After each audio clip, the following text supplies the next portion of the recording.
Biglang nag-random drug test sa PITX kanina at sa 123 na sumailalim dito, 2 ang nagpositibo sa shabu, kabilang ang bus driver na ito. Nadala lang po ng barkada sa gabi lang. Ano po? Nadala lang po ng barkada. Ang dala ng barkada. So, ano pong ginamit ninyo? Nakaiya ako sa pamilya. Ayon sa PITX, parehong biyaheng Cavite ang bus na minamaneho ng 2 nagpositibo sa droga. Kinumpes ka agad ng LTO ang kanilang mga lisensya until lumabas yung confirmatory test nila.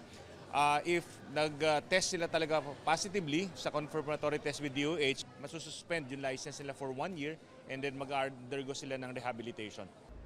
Nagsimula ng dumagsa ang mga pasahero rito. Fully booked na nga hanggang sa Huwebes ang ilang air-conditioned bus na pabikol. Pero kung ordinary bus, marami pang bakante pabikol. Tanong sa mga opisyal na nag-inspeksyon kanina, paano kung matraffic ang mga bus papunta sa PITX tulad noong Desyembre? Alam namin na magkakaroon ng ganyang problema, no?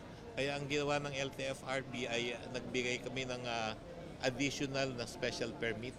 Pwede na ring dumaan sa EDSA ang mga provincial bus sa piling oras hanggang bukas at 24 oras mula Miyerkules Santo hanggang Pasko ng Pagkabuhay.